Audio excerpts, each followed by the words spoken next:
Hi හැමෝම ගොඩක් ආදරෙන් පිළිගන්නවා. අද වීඩියෝ එකෙන් කියලා දෙන්න යන DIY ජර්නල් එකක්. ඕනම කෙනෙක්ට ලේසියෙන්ම හදාගන්න පුළුවන් මේ වගේ චූටි ජර්නල් එකක්. මුලින්ම ඔයාලට ඒකට ඕන වෙනවා කඩදාසි. මම අරගෙන තියෙන කඩදාසිය A4 එකට වඩා ටිකක් ලොකුයි. මම දන්නේ නැහැ මොකක්ද ඒකේ වර්ගය කියලා. අහම්බෙන් තමයි මට මේ කඩදාසිය හම්බුනේ. මම හිතන්නේ කටු වැඩ වලට ගන්න එකක් වෙන්නේ නැති. ඒකෙන් භාගයක් දෙකට නවලා තමයි මම පිටු හදාගන්නේ. කැමති පිටු ප්‍රමාණයක් ගන්න පුළුවන්. හැබැයි පිටු ඔක්කොම එකතු කරාම ස්ටේප්ලර් කරන්න පුළුවන් වෙන්න ඕනේ.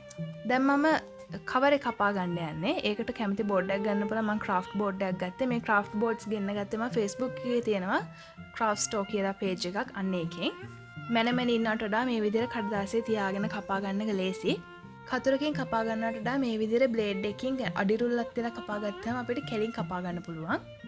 මතක ඇතුව කොළ යටි මොන හරි එකක් තියාගන්න, නැත්නම් මේස කැපෙන්න පුළුවන්.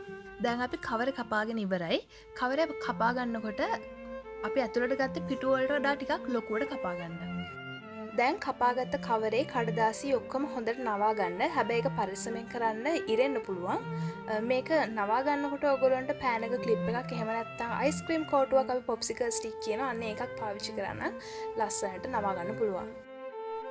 දැන් අපි මේ පිටු ටිකයි බෝඩ් එකයි ස්ටේප්ලර් කරගන්න යන්නේ. ලොකු ස්ටේප්ලර් එකක් තියෙනවා නම් ගැටලුවක් නැහැ. හැබැයි ස්ටේප්ලර් එක පොඩි නම් මම මේ පාවිච්චි කරන ටෙක්නික් එක පාවිච්චි කරන්න පුළුවන්. ඔයාට ස්ටේප්ලර් කරන්න ඕන කොළ ටික රිජි ෆෝම් එකක් උඩින් තියාගන්න. ඊට පස්සේ ස්ටේප්ලර් කරන්න. එහෙම කරනකොට අර ස්ටේප්ලර් කට්ටේ තියෙන චූටි කූරු දෙක නැවෙන්නේ නැහැ. ඒක යනවා රිජි ෆෝම් එක ඇතුළට. පස්සේ ඔයාට රිජි ෆෝම් එක ගලලා අයින් කරලා ඒ කූරු දෙක ඇතුළට නවා ගන්න පුළුවන්. හරි, දැන් අපි ජර්නල් එක හදාගෙන ඉවරයි. හරිම ලේසි. පැය භාගයක් යන්නේ නැහැ මේකක් හදාගන්න. දැන් අපි කරන්නේ මේ කඩදාසිය දැන් නැව්වහම ඔයගොල්ලන්ට පෙනෙයි ඒකේ එක නීට් නැහැ. එක එක කඩදාසිය එක එක දිගවල් වලට තියෙන්නේ. ඒ නිසා ඒ ඔක්කොම එක මට්ටමකට ගන්න අපි මේක ට්‍රිම් කරගන්න ඕනේ. එතකොට තමයි අපි හදපු ජර්නල් එකට හොඳ ෆිනිෂ් එකක් එන්නේ. ඒක කවරේ පොඩ්ඩක් ඩෙකරේට් කරන්න ඕනේ කියලා හිතුණා.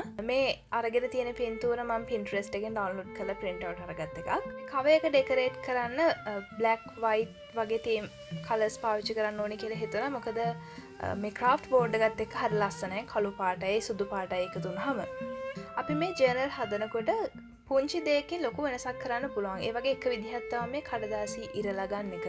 නිකම්ම කතුරකින් කපලා අලවනවට වඩා ඒක ඉරලා ගන්නකොට ඒකට අමුතු ලස්සනක් එකතු වෙනවා. කොටු තියෙන පැටර්න් පේපර් එකක් වගේ එකක් හදාගන්න ලේසියෙන් විදිහ තමයි මේ ප්ලැටිනම් එකකින් කොටු ඇඳගන්න එක. මම මෙතනදී කරන්නේ ඒක බ්‍රෂ් පෙන් එකකුයි කළු පාට ජෙල් පෑනකුයි අරගෙන තමයි මම මේ චූටි පැටර්න් පේපර් කෑල්ල හදාගන්නේ. ඊළඟට මම ස්ටැම්ප්ස් යූස් කරනවා. ක්ලියර් ස්ටැම්ප්ස් මේවා. Facebook pages තියෙනවා මේවා සෙල් කරන. ඒ වගේ ඔයගොල්ලන්ට ගිහින් බලන්න පුළුවන්.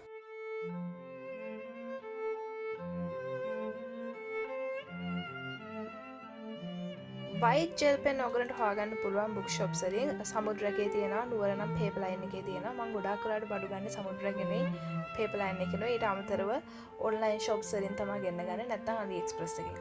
මම හිතනවා මේ වීඩියෝ එකනොත් ඔයගොල්ලෝ අලුත් දෙයක් ඉගෙන ගන්න ඇති කියලා. අලුත් වීඩියෝ එකකින් හම්බෙමු.